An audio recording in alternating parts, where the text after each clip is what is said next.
Hey, welcome to Gold Scratch. So today we're going to talk about valve springs, and I've had a request on my channel for someone that says no one talks about valve springs. So there's lots to know. You could write a book about them, and this is going to be sort of valve springs 101. I'm going to bring up some points that you might find interesting and valuable, how you select valve springs, what one advantage over the other is. So one of the things, I got 4 valve springs here. Let me just go through quickly what they are.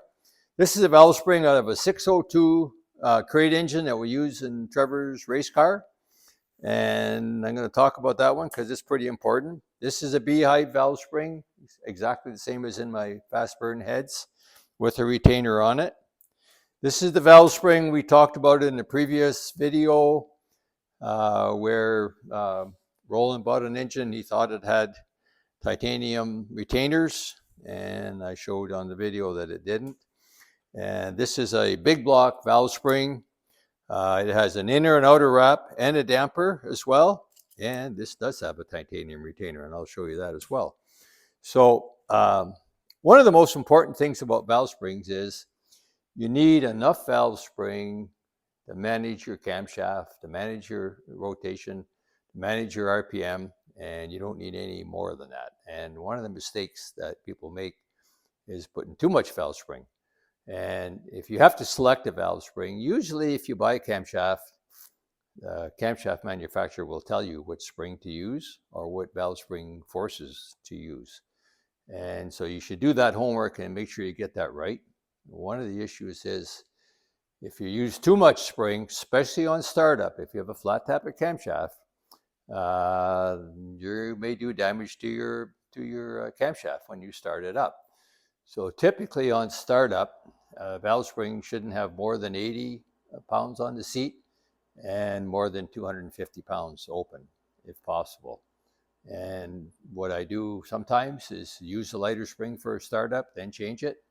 Always use the smallest rocker arm ratio that you have. There are actually 1.3 ratio rocker arms. I don't use them, I don't have them, but it is a good method to reduce the pressure on your camshaft by using less rocker arm ratio, and only use as much valve springs that you need. So just starting with this one, I don't have a retainer for this one. This is out of Trevor's 602 engine. So or if you buy a ZZ350 from Chevrolet crate engines, that's the valve spring you're going to get. It's a single spring.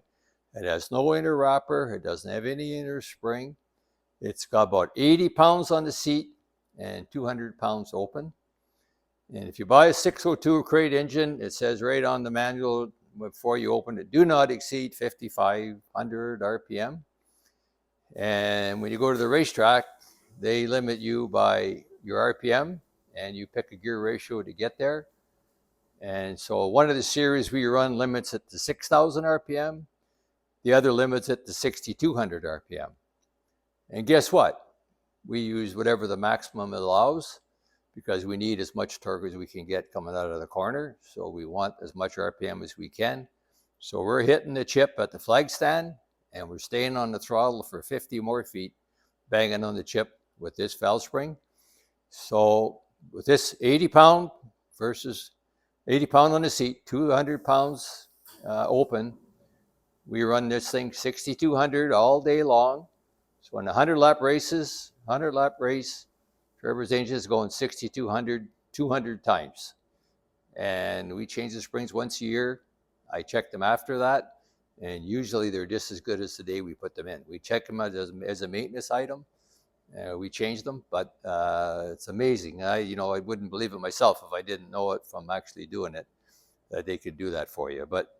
And they do not float the valves. We never run it that high in the dyno, so we don't really know what would happen. But it doesn't float the valves on the engine. It doesn't do any damage, and we get away with it, and so does everybody else that's racing with us, does exactly the same thing. So this is a beehive valve spring, and I've talked about these before. It's it's going to go on similar to the spring that's going to be on Will Casey's blue engine, the Corvette engine, with the retainer. And we're going to weigh them all in a minute here. One of the advantages of a beehive valve spring, it's There are such thing as a conical valve spring, which is really, I guess, another step higher. I don't have a conical spring here, but as you see, they're tapered. And one of the reasons for doing that is to reduce the mass of it. It makes the retainer smaller, so it makes the retainer lighter. I'm going to show you that. And it also, there's a lot of other science that goes into the resonance and the frequency of the spring and all that stuff, which I'm not going to get into today anyway. So this is the spring out of Roland's World Product Heads that we talked about. It has the retainer that was supposedly a titanium retainer. We weighed that in the previous video. If you're interested in that, check out that video. So the point of it is, one of the points is, no, it wasn't a retainer, it wasn't a titanium retainer. The other point is, it doesn't have to be a titanium retainer, because if you have a 5,500 RPM or a 5,000 RPM engine, and you got the correct valve springs, you don't need a titanium retainer. If you're going to go 7,000 RPM, it might be a good investment. Titanium retainers are expensive. In Canadian dollars, over $300 a set for a small block. So they're not cheap. And we're going to weigh them all. So here's another one. This is out of a big block I built recently. It originally had been a race engine at one time. And these springs are probably 400 pounds on the seat, or 300 pounds on the seat, and 600 or 700 pounds open. I've actually had them on my tester before, and it's even hard to press down on them. It's got an inner spring, an outer spring, and a damper. So the purpose of the damper, the flat part of the coil, it doesn't really have any force. It doesn't make much difference in force. It just provides a friction between the inner spring and outer spring. It helps to reduce resonance, resonant frequency, and vibration within the spring itself. And that's its value. And this does have a titanium retainer. So let's cover the retainer thing first. I'm going to get Ellie to come in closer here. Thanks, Ellie, for helping me out. So before I go any further, by the way, please like and subscribe before I forget. I mentioned last time, I made a plea last time, and it helped because I got a lot more subscribers. And this time is, first thing I do when I get up in the morning is to check and see how many subscribers I get overnight. And if you find this video interesting, you can make my day. So here's the retainer out of Roland's World Product Heads. And I'm going to put the gram scale on. Ready to zero it first. Hang on here. There we go. 28 grams. Here's a retainer, a steel retainer, not a titanium retainer, out of the Beehive spring, 11 grams. That's one of the advantages of Beehive spring. And here is a titanium retainer. Even though it's much bigger out of the big block, it's only 19.4 grams. These titanium retainers are for sale, by the way, if anybody's looking for a set for a really good price, because I don't have a use for them right now. And I have the valve springs to go with them as well. So that's the advantage of retainers. So let's go through. I don't have a retainer for Trevor's 602 spring, so it's not fair to weigh it. But let's take the total weight of a Beehive spring with a retainer, 94 grams. The total weight of the World Product spring, 112.6 or 127 grams. So one of the issues with valve springs is they have to support their own weight. And the trade-off is, the diminishing return is, the more force you need, the bigger valve spring you need. The bigger valve spring you use, the heavier it gets. So then it has to support its own mass. Half the work of the spring is supporting its own mass. Thus, the Beehive spring and the conical spring, which Comp, and I'm not sure who others have. Beehive, by the way, all LS engines use a Beehive spring. And the 602, 604s the 604s use Beehive springs, Beehive valve springs. The 602s don't, they use this valve spring. So that's a little bit about valve springs.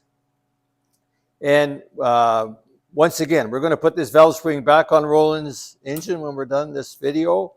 Put the heads on the engine. Sorry, Roland, haven't got them on yet, but we'll get to it as soon as possible. And you're good to go. one of the other things that we do when we're using valve springs, we create a document, everything we do. If you want to come in a little closer, Alec, if you can see that. I'm not sure.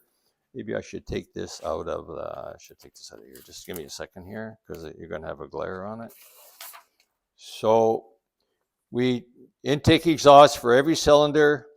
Okay, we measure the installed height for every cylinder and put the spring on my spring checker and measure the force at installed height. Then we measure the force at 500 lift in this case, because that's where the cam is going, and take an average of that. So on average, the Beehive spring, even though it's only got 102 pounds on the seat, okay, and 273 pounds open, this is just one head and then the other head, so it's the same thing pretty much, okay. Even though it has that, this spring here will probably go, as soon as I pick this up, it's okay, hang on. This spring here, even though it's lighter, will rev probably 500 to 1,000 RPM higher than this spring before the valves float. Now, does that matter to Roland? No, it doesn't, because this spring will go 5,000, 5,500 RPM, no problem. This spring will go 6,500 RPM, no problem. So the 604 engines that use this spring have a 6,400 RPM chip by rule, at least in this area. And they run 6,400 RPM all day long. They stay on the chip for a whole second after they hit the chip and bang away on the chip at 6,400 RPM, and they work just fine. So a couple other rules of thumb. One of the issues with springs, and I don't have one here, is the springs that are 1 1/4 inch diameter, the standard size springs that come with a small block engine or with any head built for a flat tappet camshaft, are usually 1 1/4 inch in diameter. If the springs are built for an engine, if you buy a set of heads that's made for a roller engine, in fact, I think Roland was told that the heads he bought were set up for a roller cam. It's a good thing they weren't, because we don't have a roller cam and it would have been too much. But they're typically more like 1.5 inch or 1.45 inch. They're bigger in diameter.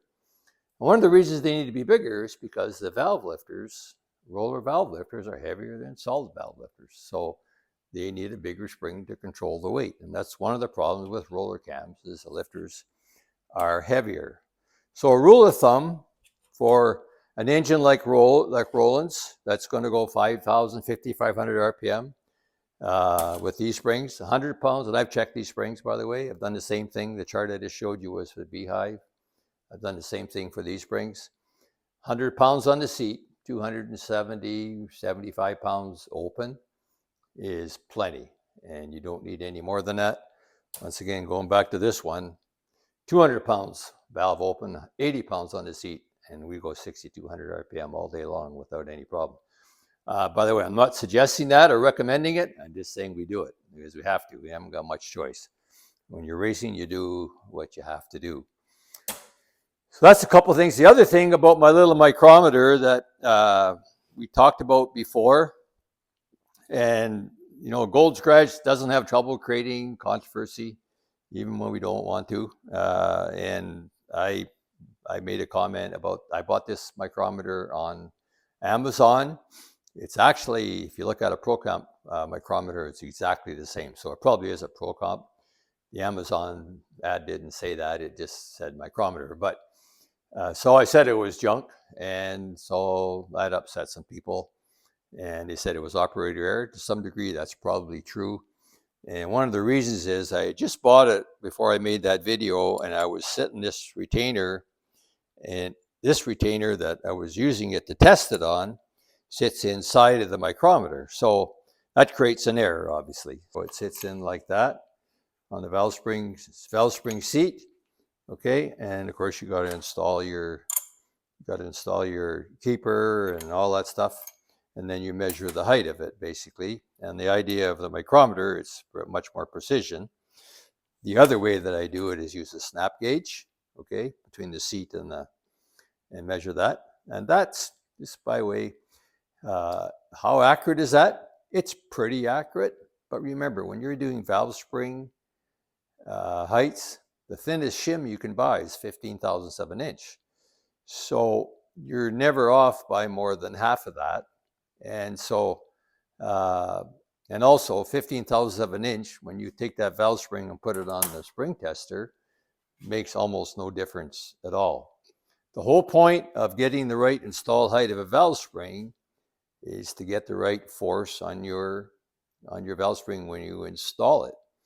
So that's what you really need to know. So by documenting and measuring valve spring installed height, I know that if I want 100 pounds on the seat and 250 pounds open, whatever dimension I set it at, if I have that, then we're good to go. So let's get that part straight.